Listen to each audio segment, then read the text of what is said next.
Hey there again, Internet, and welcome back to a perfect Faraday. I'm your host, Jeremiah, and across from me here is George. George Merchant, welcome back to another. We got a special guest with us today. We're going to be talking about do what you're good at, the secret to success. And today we've got Charity Wynn, formerly known as Charity Merchant. And she's my little sister. And she's got 5 kids of her own. So why don't you introduce yourself and tell everybody a little bit about yourself? Just who are you? What do you do? I am Charity Wynn. He said, I'm a mother of 5. Was a stay-at-home mom for 16 years until about 3 years ago. Started working for my brother. That's right. Definitely enjoying it. After being home with kids for 16 years.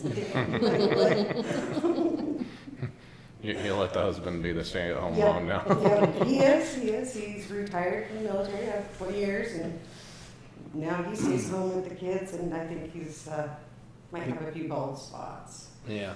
It might be his hair is now graying super fast, like this. I don't know where my hair gray came from. Other people's kids, maybe? I don't know. My niece and nephew, probably. That's right. Probably. They're characters. So yeah, today we thought we'd talk about with Charity here with us stuff. We wanted to have some more guests on, and we try to talk about subjects that are like solution finding and social issues and stuff. So if you haven't watched the video before, if this is your first time video, you can go back and check out some of our other ones. But what we're mostly talking about is coming up with solutions to things instead of like just complaining about and whining. Yeah, when we're talking about a problem, you kind of have to point it out, try to get to the root of it, but you want to present a solution, right? That's what we're here for. That's what we're trying to do. And I thought that Charity would be a great guest for a topic like this because she's got 5 kids, and they've all got their own little personality, and they got their own likes and dislikes. And I get asked a lot of questions a lot of times as a small business owner. People, when they get a moment alone with me, that's some of the first questions people ask about is like, how did you do it?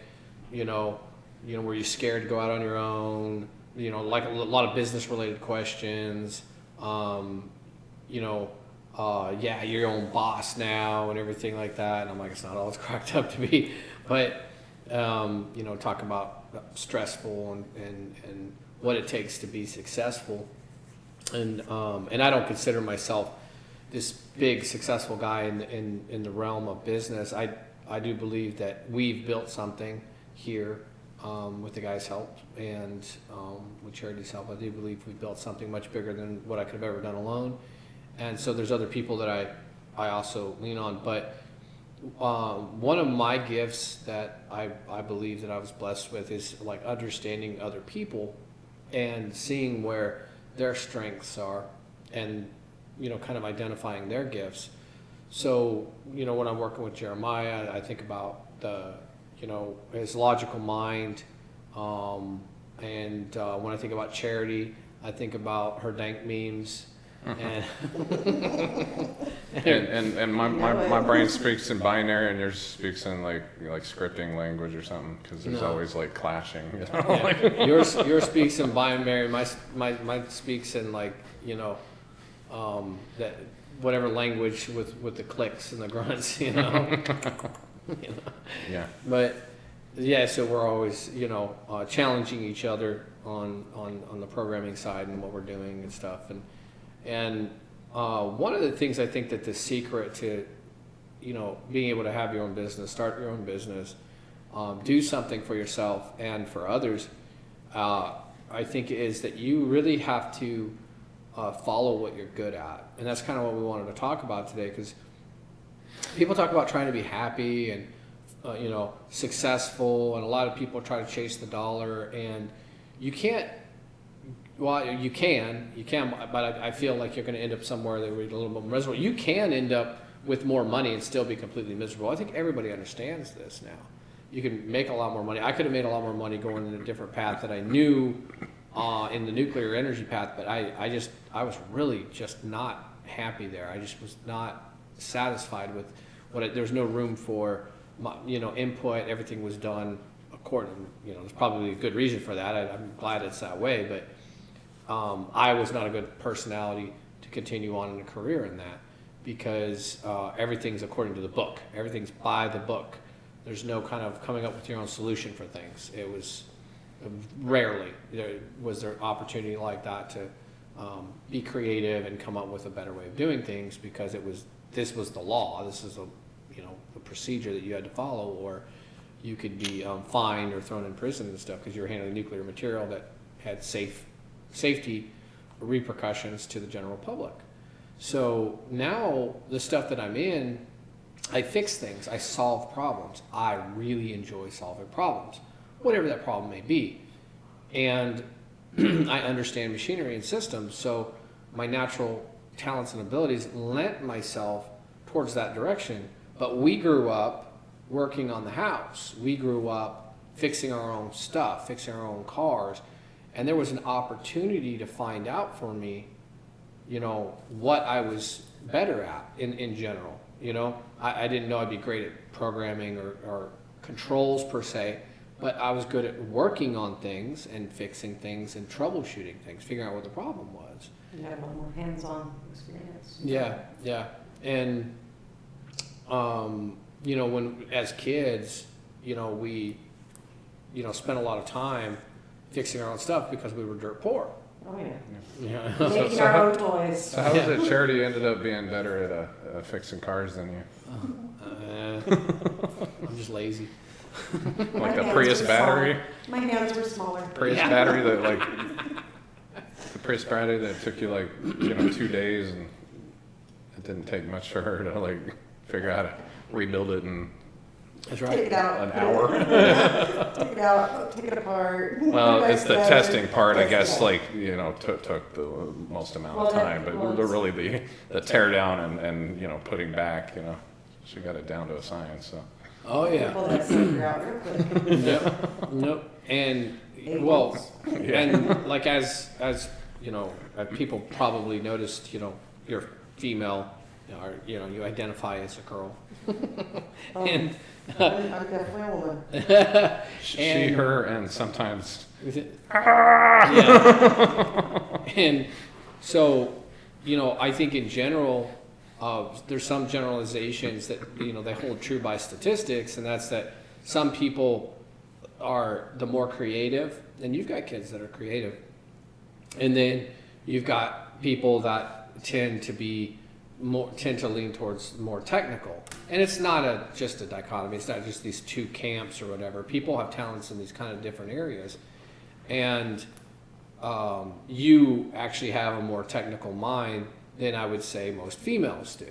And that's just because I think there was a mixture of interest, and you found something that you liked, and you like understanding things and how they work and everything. So obviously you're a good fit in this business because it's all about technical stuff. We're only doing technical Well, Come on, I And just wanted having- to do what my big brother was doing. yeah. That's right. And I was gonna say, and having three brothers, well, arguably two brothers, Hey, three brothers. probably helped, Yeah. because you wanted to know what they were doing, right? And at least two of them did a whole lot of Yeah. things that were neat, that you could watch, right? Oh yeah. And we spent a lot of time as kids, growing up and working on stuff together, and of course, little Charity always wanted to be out there helping us, even if it was just holding the flashlight, under the car or whatever it was. What tool do you need now? I'll go get it. Yeah, oh yeah, just a little sweetheart. Just She was helping such a us out. sweet child. I don't know what happened to her. I don't know either. No, 5 kids maybe. Yeah. So, I mean, really, the subject about today is more of a solution to, I think, people's peace of mind and happiness in their career, and doing something that brings them satisfaction. Not every day you could find the favorite thing for you to do and stuff. A lot of times people say do what you love. They'll be like, do what you love, do what you love, do what you love. And I think that that's kind of a misnomer. Yeah. I think you'll end up enjoying and loving what you do if you do what you're good at, because other people around you are going to compliment you. Because if you think about like a street performer that's doing some of the most worthless tasks, you'd be like, what does that do? What does that provide to society or whatever? But you might be in total awe of their skill in something, whether it's juggling chainsaws or a musical instrument or whatever it is. Juggling grand pianos, yeah. Yeah. Riding a unicycle, playing the bagpipes. Yeah. But those people like just do the hell out of that, right? Like they're, Oh, yeah. and you'll be like, you stand there in rapture and you're like, wow. And I think that builds you up. So if you follow, instead of just saying I'm going to follow my passion, because I think it, like, you may be a really good artist or whatever, but you might also be really good at something else as well, and you realize like this thing right here is not going to really, I'd rather do my art as a hobby and just keep it something that I love to do. And then this other thing that I do that you still are able to use that creative side of your brain if you're a creative, and you capitalize on that, you make a career out of that, then you will excel, because you're starting off on strong footing. Not everybody is a sprinter. Not everybody is, a heavyweight lifter. There's different ways of physicality that you would be great at, and it's the same thing in the mental arena too. In your career, is what am I good at? Finding the things that you're really good at. And I think that one of the things that would be more of a solution is for kids to find out what they're good at much younger, by giving them opportunities through the school system or different programs that allow them to be exposed to tech, medical, art, music, whatever those things are, and allowing them to be a part of it. Not just taking the plant tour, right? We take those field trips and you take a tour of whatever somewhere. No, not just a tour, but something where they have an opportunity to get their hands on it. And I've been thinking about this for a long time. It's actually been going over my head, and I'm just like, how can we really change the school system in a way that will promote and accelerate the gifts that people have within themselves, the gifted? Because I look at your kids and I see somebody that is extremely gifted in art and music, an extreme creative, and just a sweet person, just a sweetheart. And I see somebody that has intense, boring interest. I don't mean boring as in, boring. I mean like, no, she bores into it and tunnels into it, and she focuses on it, and she desires to understand this thing, and she has compassion, and she also has a little bit of no BS kind of attitude that'll come out ever so often and stuff like that, and it's adorable. I think it's adorable and stuff, because it's such a sweet child. And then you've got somebody that that is extremely literal and almost legally minded sort of person that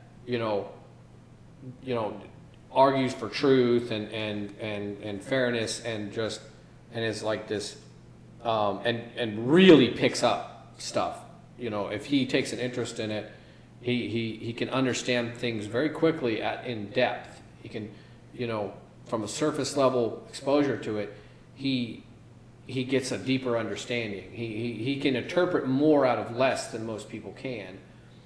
And you have one that's very, very young that has already shown extreme interest in technology and how things work, and an engineering mind or a technical mind, very, very, very technically minded. And I sit back and I look at all of them, and I see there's overlapping sort of skills and gifts and everything, and I'm like, man, if there was something available for them, and these are the kids that I know. These are your kids. These are my nieces and nephews. And I keep thinking to myself, if there was something available to them that could feed that gift, feed the gift that they have, whatever their different gift is, because you can't put them all in the same box like school does nowadays. Because school is it's this and this for everybody, with not a lot of room, and a lot of the programs have kind of been defunded and canceled. So there's more kind of negative effects of that too, even less opportunity.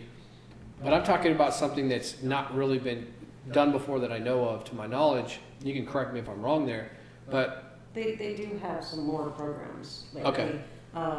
Like middle child, she wants to become a veterinarian. okay, They actually have a path that if you take these such and such classes as the electives and stuff like that, by the time she graduates high school, she'll have that, I think, vet tech certification. okay, I might be wrong on the exact certification, but she'll be able to be much further along. a head start. Yes, a head start. And they Okay, do so- have some programs like that for nursing. Yes. And I want to say there's some other ones, but they have to send them to other schools Yeah. to go to those classes, which is Better than nothing, but better than nothing, but it Yeah. can be very So, difficult on the parent to make sure that the student can get Sorry. there. Sorry. oh, no, go ahead.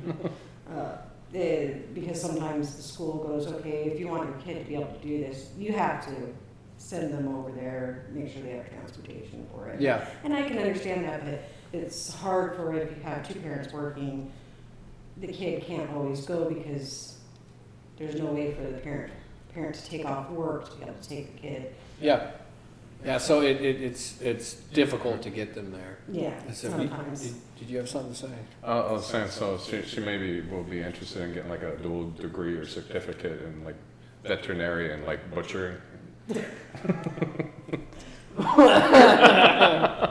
That's not right. That's not right. No, I know she loves animals just as much as me. That would like break her heart. So. Oh, yeah. I mean, we've got an injured chicken right now, and she's like, was in tears. As soon Sorry, I had to throw a little bit of dark humor in there. She might watch this. You might be careful now.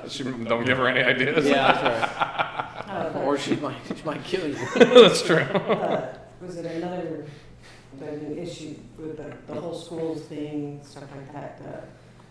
They do have, programs and stuff like that some schools, and they are outsourcing other schools. Now I'm familiar. To an extent. I'm familiar with these pre-trainings. I'm familiar with these things. These things have kind of been around a lot. The candy stripers and stuff like that have been around for a long time, right? For the medical side and stuff. There's been sort of these early start sort of pathways. They've existed since we were in high school.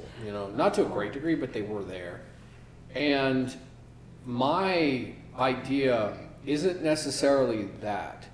It's more an exploration than an opportunity. Is explore and find what you're good at and what you could see yourself doing and going, you know what?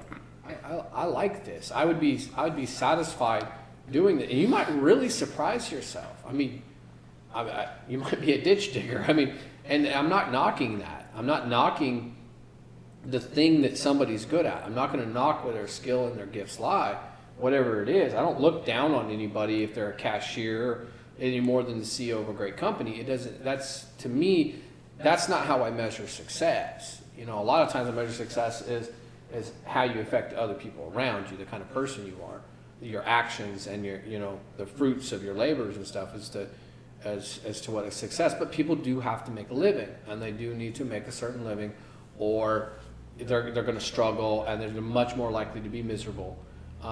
It's funny because the numbers, the way it is basically, it's like if you're below a certain point and you're struggling and it's so tough, that's miserable because you're stressed about the finances. But once you get up to about like they say, like it's about $75,000 a year or something like that. Once you get up to a certain point, that depends on the area of the country you live in. It's an average. You get no happier after that, because basically once your basic necessities are met or whatever, and you live within your means and everything, you're fine after that. Having a nicer car or being richer or anything it won't make you any happier. And that's what all the data says. I'm not saying this as an opinion. I'm saying this is what the data says. This is, what very large samples of people are saying is that, no, it's no happier. You're no happier making $1 million than you are making $100,000. It's not, it doesn't make you happier. And you always want more. You end up always wanting more. Depending on your personality and what you do with it, right? You could have all the money in the world and not be happy. Yeah. Like the creator of Minecraft, I don't know if I've mentioned this on the show before, and I don't know if you've heard this. So, Minecraft. At least 2 or 3 of your kids you love the heck out of it. But the Notch Perrins, I think, or Persson, I can never pronounce his name right. It's like the one thing he made, and he loved programming probably just about as much as George and I. He apparently knocked the game out in about a week. Like the fundamentals of it. He added to it, but. And it just built over time. It was kind of word of mouth or whatever, and over time, he never really had a whole lot of people like working on it with him. He was selling it like gangbusters. I think he made like 10, 20 million off of it. Before Microsoft approached him, basically. Yeah, Microsoft. And they bought it from him for like $1 billion. Wow, I didn't know that. Anyway, so there's a documentary in that, and I've seen that, but he's like the most miserable person now. I don't know, maybe at least up to that point, because he kind of regrets like doing that, and he did the fun time or whatever after he got the big payout, even though he already had a bunch of money, Yeah. But he just like got super miserable, because like. Well, you still need a sense of accomplishment. Yeah, you can't and just, like something to do. Yeah. You got it, Cherry. Nail on the head there. He's like it killed his purpose, right? He was creating something prior, and there's also a certain feeling too. Is like I didn't work that hard to get that kind of money too. Like there is some of that as well. Like there's people that just kill themselves and sacrifice everything, and I can't be that person, but. There's people that just really just kill themselves into something, and they don't spend any time with their family, they don't spend any time with friends, they don't spend any time doing anything else but work. It's just all work, and they're miserable. They're just they're on that treadmill, and they're just chasing it, but at least those people feel like they earned it, right? Because they really sacrificed a lot to get it, and I understand that. I can respect the hustle. Like I can respect it. I can respect that they put forth the effort to earn it. So when you're making something like that and you make $1 billion off of it, and you're like, really, I didn't even put, let's say conservatively, I didn't put 6 months worth of work into it. That's always going to be in the back of your mind. It's kind of like winning the lottery. Yeah. Well, that was most people that win the lottery are miserable. That was kind of his legacy or whatever. Yeah. So yeah, it was probably very personal, because it was just something he built and he made it work, Nope. And I'm sure people laughed at it until everybody loved it, And that plays into what we're talking about following the thing that you're good at, because you'll get enjoyment out of it because other people will be like, hey, you're good at that. Like other people will weigh in, and it will build your confidence in it and your self-image in a positive way. And going back to what we were talking about the kids' programs is finding that. I think it's critical to find it, because I remember struggling to find like what was I good at. Don't we all? I had that problem after, I just started to work again. Mm-hmm. I was telling you, I was like, I'm going to start working again, even if it, working at a gas station or something, because I hadn't worked for 16 years. I was like, who the heck's going to hire me? But then you brought me on with you, and I found out, I was like, wow, I didn't think I would enjoy this as much as I do, but I love doing what I do now. Yeah, and because we solve problems, we fix things. People call and they're like, help. And we're like, okay, we're going to do everything we can to help you, to get you back up and running and stuff, because that's jobs. That's how they pay their people. They produce a product they sell, and then that money comes into, and when a machine's down, sometimes these machines are hundreds of thousands of dollars an hour in cost, being down. and loss of profit and productivity that, you know, it's all about getting it back up and running again. But I think that we have to try to explore, because I think there's a lot of people out there that are probably miserable in what they're doing. And if we could help people and help kids find out the things that they're good at, it doesn't mean they have to do it. It's a free country. They can choose to do something else. They can choose to get on the treadmill and chase that CEO position if they want to. That's them. That's up to them. But they can walk, you know, maybe out of, I don't know how young you start in there like that. Because I think of one of your kids being so young, and I'm like, his skills are showing very young. Like a lot of the stuff that he's doing, it's like, it's kind of rare. You don't really see that and everything. And I'm not just saying that because he's family. I'm saying that because it's true. It's like some kids do start showing some interests and skills at a very young age, and for him to show that, as much as possible. yeah, exactly. You try to nurture it, right? And I'm really happy that you do that with him, because if he grows in confidence in that and knows, like, man, I'm good at this or whatever, he follows that into a career, he's gonna feel like, you know, like he was able to capitalize on and maximize his experience, exposure, and skills and growth in that field, in that area. And he's like, this is what I'm good at. You know, I was born good at this, and I just got better. He's always asking me, can I go to work with you today? Yeah. I can't wait. I can't wait till we can have her on the shop more. Can you just put me in like medically induced coma and wake me up in about like 10 years? Yeah. Or 6, you know? Yeah, he's adorable. Yeah, he's going to be fun to work with. Yes, he is. Yes, he is. A good spirit too. And that goes to the different personalities. Some people are more like people oriented, and some people are more things oriented, and some people are kind of both. But it's a spectrum, you know. And I think that nurturing those things and giving an opportunity for them to find what those things are. And I think that if we could create systems that allow parents to, you know, empower their children to discover where their gifts lie, they won't feel so listless. They won't feel so without purpose. They'll be like, hey, I'm good at this thing. I'm gonna follow that and see where it goes.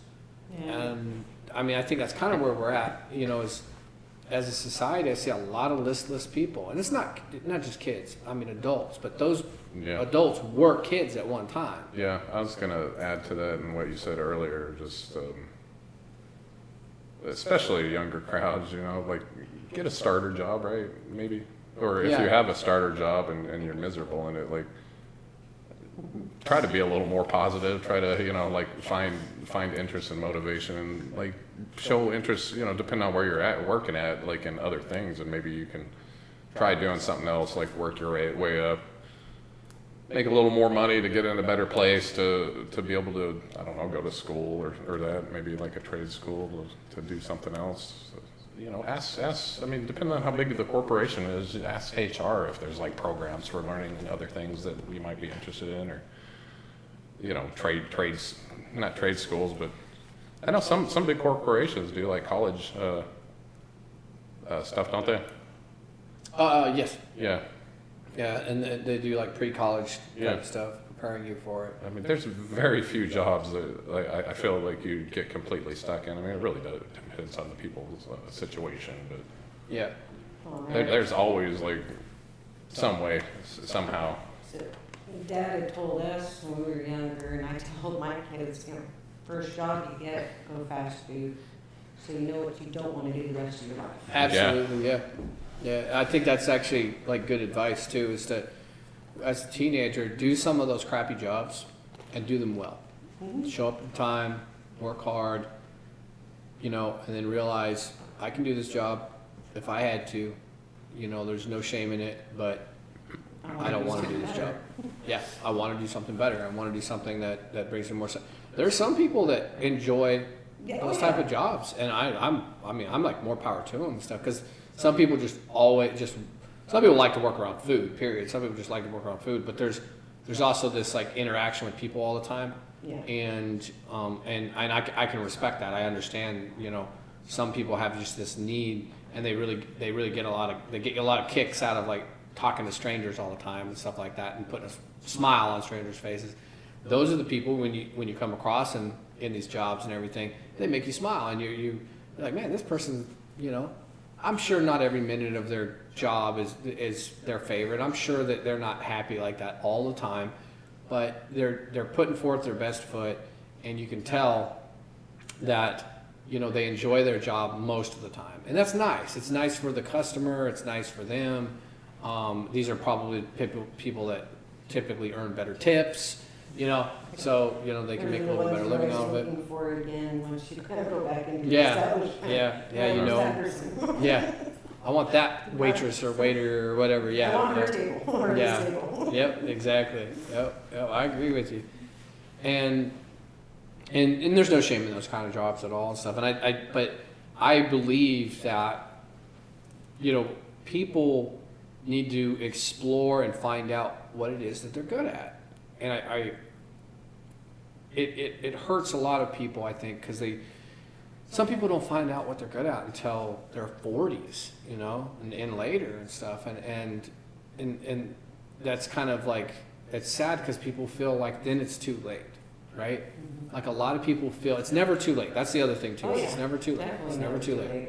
But, well, you're on your deathbed or whatever. It might be a little late then, but, I think that, exploring those things, there's nothing wrong with it. And if you start doing something and you're like, I'm not really that great at this. I'm passable.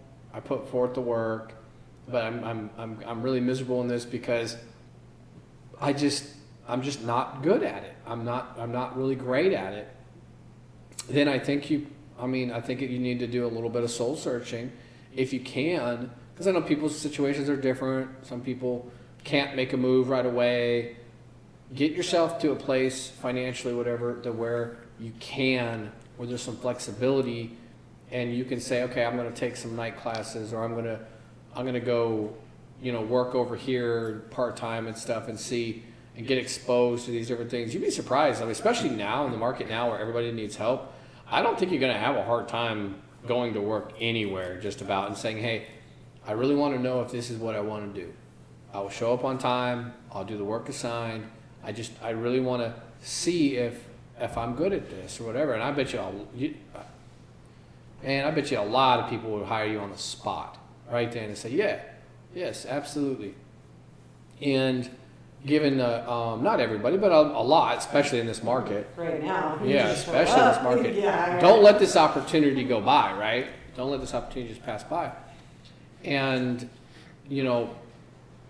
I think that doing what you're good at is very important. But what's more important than that is finding what you're good at. It's finding what you're good at. Whether it's people or things, repairing things, fixing things, building things, designing things, art, music, creating things, great food, taking care of people, medical things, veterinary, animals. All these things are important, and there's a market for all these things, and there'll always be a market for these things. And I believe that it's important for people to find that thing, and then they can find their passion in that thing because they're good at it, right? They become a master of it, and people look at them and they're just like, wow, you're so good at this. You're so good at this. And people feel good about themselves when other people around them recognize them like as the expert. When they go, oh man, you really know a lot about this thing. And keep it humble. Nobody's going to know everything, but you keep it humble. But that feels great. It feels wonderful. And you say, I don't know everything. I'm still learning. I'm learning every day. And you always do that for your whole life. Your whole life. You just keep trying to learn. You just keep trying to learn. And now people are kind of wandering their way through life, and sad, depressed, I mean, I've looked at angry, oh, so angry now, and bitter. Too many angry people now. Yeah, way too many angry people. You're Become right. so bitter in their job Mm-hmm. because they're just angry and unhappy with it. Yeah. Well, I mean, you lucked out. You came to work with your big brother. No kidding. But to talk about what you're talking about earlier about the schools and stuff like that, the kids need more exposure. But they don't need to be like, oh, you can only take, this one class for this semester. It needs to be, okay, there's this a couple days, there's this a couple days. Okay, there's veterinary medicine, there's mechanical engineering, different things over a course so that they can then decide, oh, yeah, I like this more. I want to go down this path. Yeah. Instead of, oh, well, you've got to now take all these classes if you're going to go that, but then you find out just before graduation, I don't want to become a nurse, or I don't want to become. Yeah, that's the thing I feel worried about too. Kids getting trapped into the thing, thinking like, oh, I'll make a lot of money doing this, right? Yeah. And sorry, Jer. Oh, I was just saying, do you think they should have classes for like, poli-sci, and Huh? poli-sci and journalism and stuff like that, some of the more. I don't know if you should have like classes per se for that. I mean, yeah, an opportunity to get exposed to it, maybe, to work. I know, I'm maybe just being work funny. with a I think newspaper or something. that there's stuff like those degrees definitely should still be like college, because obviously you learn writing and reading in school. I was just trying to be kind of funny, because like some of those degrees are just about, they're so flooded and that, Yeah. Yeah. I mean, how many reporters do you need? Or, Yeah. You know what I mean? Like journal writing and blogosphere. what can you do with like political science, but like argue with people, I Yeah. guess, like online and. Yeah, what are you creating? And Yeah. I'm not saying that those things don't have value or whatever, but To like, somebody they do. yeah, to somebody they do and everything. I'm not saying that those things don't have value. In the market, Yeah. how much demand is there for it? That there's that side of it as well. Yeah, So I mean, I think I'm people kind have of to be being funny, realized. but obviously schools can only do so much. I mean, they always have Absolutely. limited resources, so I'm just wondering if it might be better to have, like you said, maybe it would have to be the same teacher, but just teach like blocks of like different stuff and like the encompassment of it, because you What about summer programs? yeah, that's They true do too. have summer programs out there, where like there was one Tommy went to when he was in middle school. It was a tech camp during the summer, That's awesome. and That's the kind of thing I'm talking about. but they had buses come and pick them up, take them there each day, and you come home in the evening. That's excellent. But it was state funded, Yeah. so the state paid for that for him to be able to do that. Well, as much money as they make off the lottery, I would hope that they could pay for a few programs and everything, because we're in North Carolina, and North Carolina has rated just absolutely terribly. And I know a lot of states are in the same kind of bucket with us. or Well, whatever. this is when we were, Utah, so I think they had a lot more availability Yeah. of stuff Mhm. for them to do, or more exposure to stuff at Yeah. a younger age. Yeah. Where here, I would say they don't have the same type of exposure, Yeah. especially at a younger age. Here, Aurora, she had to either do for school, not come in because the other age groups were having testing. Huh? So she could either job shadow, go to college, or do volunteer work. And she wanted to do volunteer work. But she called her around to a lot of the veterinary hospitals, the animal shelters and stuff. Nobody will let her come because she's not old enough. Yeah. You have to be 16 or older. Yeah. And so that doesn't help her with, what the field that she wants to go towards, that she's not even allowed to be able to have that exposure until she's older. Well, that brings up a good question, Charity. And as a mother, I think that I should probably ask you this more. I'm a man, and my thought process is throw them in the pool, make sure they don't drown, but throw them in the pool and let them swim. So maybe I'm not the best judge of throwing kids in there and stuff like that. But the age restrictions on a lot of the work stuff, I'll tell you how I feel, and you can tell me as a mother how you feel. I feel that we shouldn't put kids in super dangerous situations. I don't want kids in coal mines. I don't want kids reaching into moving machinery, that kind of thing. But at the same time, I do believe that we're being too restrictive in a lot of these instances, and we're robbing them of their opportunity to excel and get started at a younger age. Oh, yeah.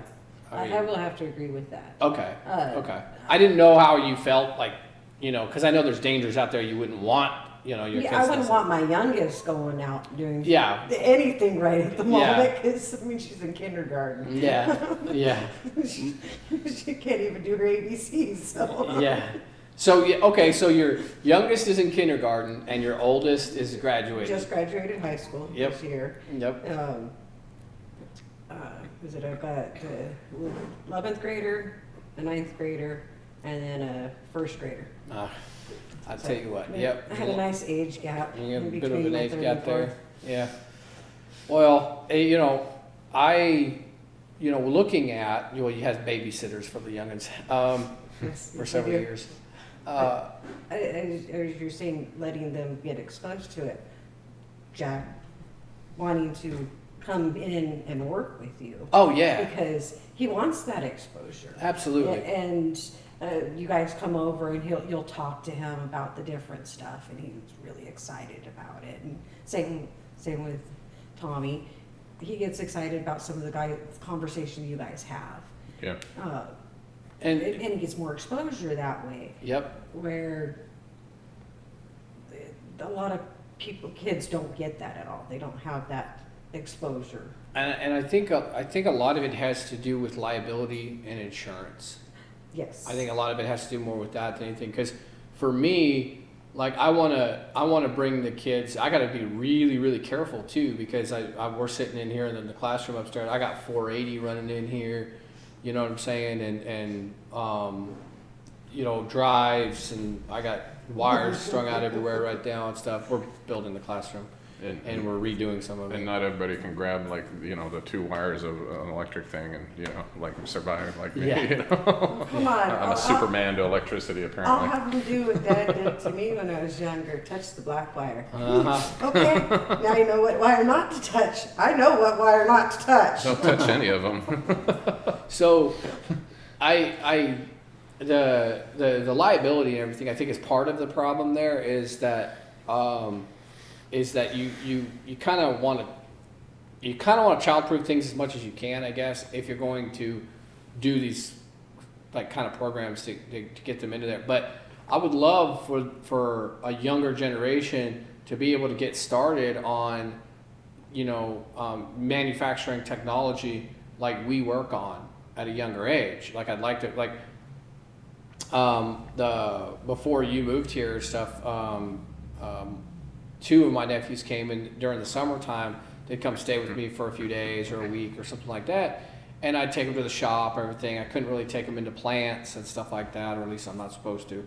And because everybody's liability insurance is like 18 plus, right? Yeah. So it's and that to me just seems sort of an arbitrary age, right? And just an arbitrary age on kids, because I would think that, you know, it would be nice to be able to say, okay, this is not that dangerous of a place. You've got some safeguards in place here.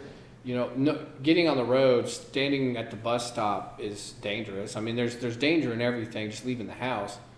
So you can't protect them from everything, but I would think that you could allow them to be in, you know, places like this and in certain plants, even some of the manufacturing places we're in and everything, even some of them, as long enough as they're not like crawling inside the cabinet or inside the machinery or whatever, and allowing them to get their hands on some stuff, get exposure to more stuff, and see how things work and how things are made. And I think it would be really great for people to see how their stuff is made, because I think a lot of adults have no clue how their stuff gets made. And I think that there would be more interest in it, you know, because if you want a lot more people to make things in America, there's a certain skill set that's required for that, and a certain level of understanding that's required for that.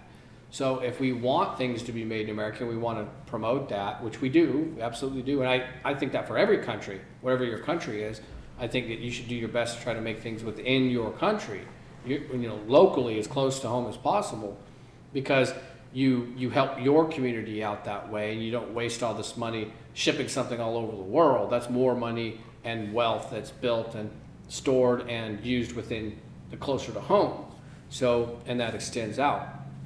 So I'm always for that, but I think that's another one of those key steps of like, hey, how do you get people interested in this stuff? Because everybody, I think, thinks of manufacturing as just dirty, nasty job, and there are dirty, nasty places we work in, but it don't really bother us. You're just kind of like, I'm used to it. It's like, yeah, there's some places that you prefer more than others, mostly because of the environment, temperature-wise, and stuff like that, and when it's really dirty, but for the most part, it's just like you go in and you fix things and you understand how these things work, and it feels great. You feel useful, and you get to see how things get made. You get to walk into all these different plants, and you're like, oh, wow. And it's just living this life of how it's made, the old TV show, right? It's fun. It's enjoyable, and we get to see how that stuff works. We get to be a part of that, and I would love to be able to expose a younger generation to that in a safe enough way. Like I said, you can't eliminate all of it. Even if it's videos and stuff like that, like I'll take pictures of the work we've done. Yeah. And I'll show my kids, and then I'll show them like, oh, this is what this does. Mm-hmm. And they're like, whoa. Mm-hmm. What do field trips look like anymore? Because I do feel like I went to a couple of places where stuff was made. I mean, I know that's a little bit harder now. But, I think I did too. is there I think more field trips on stuff they would be interested in, or is it just like fluff, like going to a park and, like... Well, like Jack just went on a field trip. He went to Cursor Valley, corn maze, the pumpkin patch type thing, which that type of season is fun for the kids. Oh, but they yeah. did learn about growing stuff. They had educational stuff with it. Yeah. Diva will be going there too. I'm not sure exactly when, but as they get older, they let go on less field trips. Like, I think once they hit middle school, they don't go on any field trips. Yeah, I don't remember doing much in middle school either. I'm trying to think. I know in Utah they had gone to, they'd go to the college. There was another place they went. I can't remember it off the top of my head, but it was educational and they enjoyed it, but it wasn't just fluff. Yeah. I guess that depends on where you're located. But. Yeah, I think a lot of it has to be location, because what they have. But yeah, I remember going to an airport and learning about, air traffic controlling and, a little bit cool. about like pilots and stuff. Yeah, that's cool. That's the kind of thing that well, not good. Airport, airfield or something. I think it's like a military one. Yeah, that kind of stuff is cool. I'm glad to hear that there's some kind of getting out there and an opportunity to get exposed to some of it. We did have to pay money for it though. Okay. It wasn't that the school paid for it. Granted, we're in I think a Title I school, so they do get most of their funding from the government. Okay. To do anything with the school, because the youngest school is in really bad repair. Yeah. They actually are, they got the approval for funding so that they could actually build another school. Thankfully, they already have the land, so they're building the school right next to it so that they can keep the kids still in there until the other one's open. Oh, that's great. great. And then they'll demolish the other one. Yeah, we got some old buildings around here for sure. This place was a center of manufacturing, textile, furniture, quite a few other things, and this area took a really, really bad hit after NAFTA, and now that people are starting to kind of wake up to the dangers, like during the whole COVID thing and stuff, the dangers of oh my goodness, like 97% of our antibiotics aren't even made here, kind of thing, and a bunch of our prescription stuff and everything, and China threatened to cut it off and everything. It's like oh my goodness. So there's a lot more policy and money going into reshoring, these things. But you have to have the bodies to do it. And I mean, in this market, it's hard enough to get people to work in almost any job. And then if everybody's perception is that, oh, it's just a dirty, nasty job, and kids have never gotten a chance to, and some kids will be turned off by it. Some kids will be like, nah, I don't really want to do that. But there's going to be a lot of kids that are just like I was, and like you are, and you, and so many other people. They're just like, man, it's really cool getting to see how things get made. That's awesome. Yeah, it is. It really is. You're just, and you look at the machine, and you're like, oh, and then that moves there, and then it winds the wire around there, and you get to see all these processes, and you're like, oh, wow, that's really cool. And you can kind of come up in your head with different machine ideas for doing different stuff, and it's fun, right? And I think that getting kids involved in that kind of thing, I think is important. And I'm not just in my trade, and I'm not just talking about our trade and stuff like that. You said you went to something that exposed you a little bit to like air traffic control and you know aircraft stuff and everything. And Yeah. I would like it to be more than just like a field trip, right?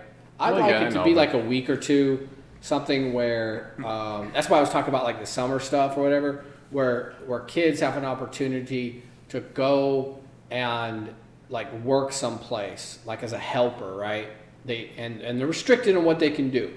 Yeah. You know, no live machinery, that kind of thing, right? You know, I don't want you working on like farm equipment that's gonna chop you up, you know what I mean, that kind of thing.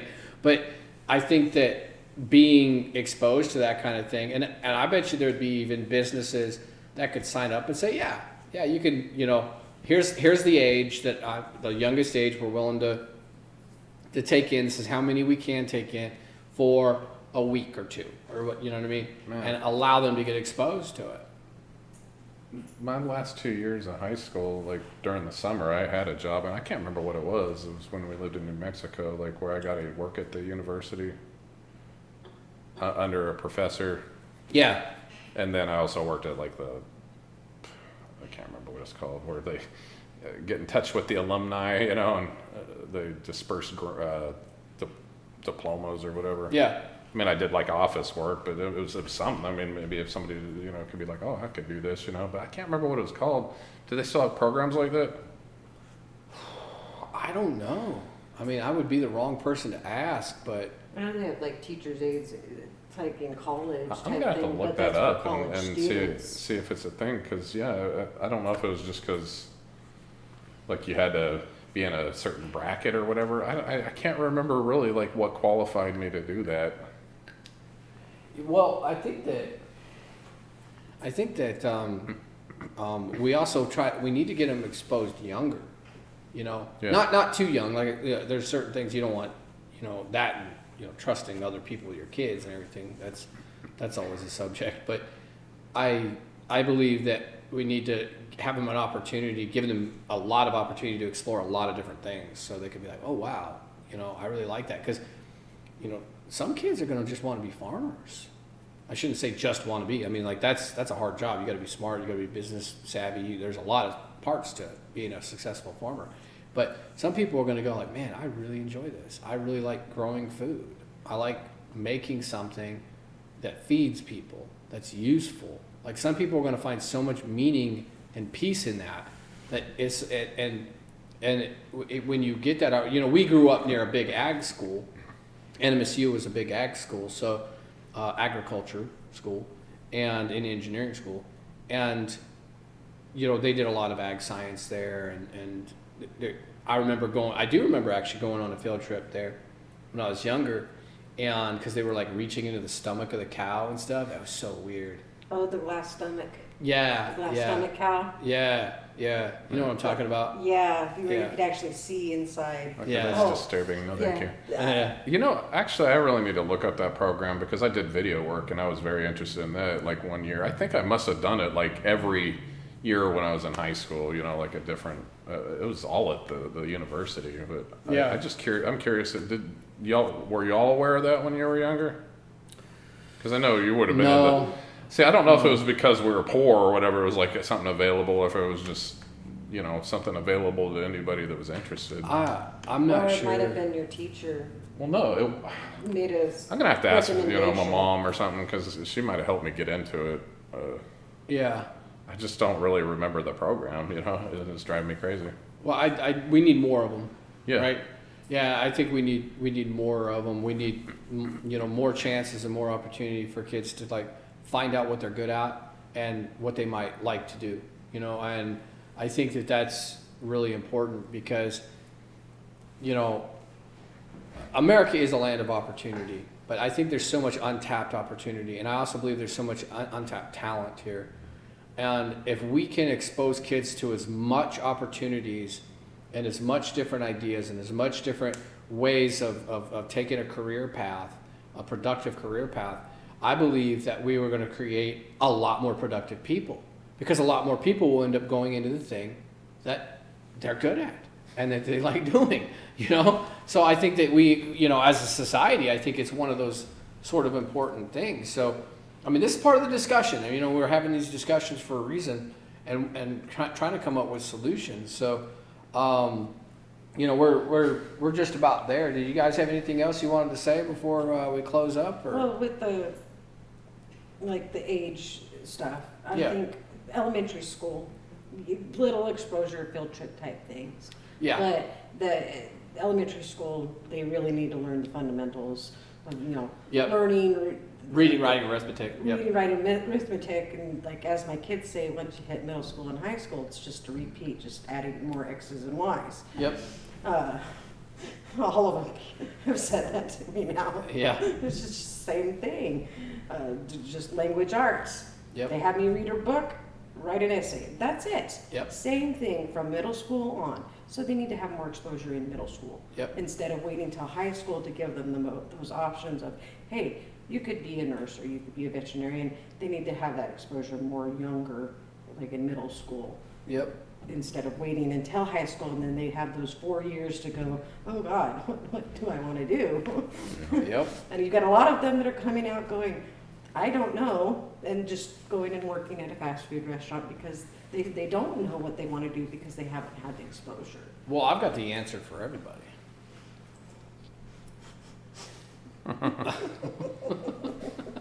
Whatever it is, whatever you're good at, you stick to it.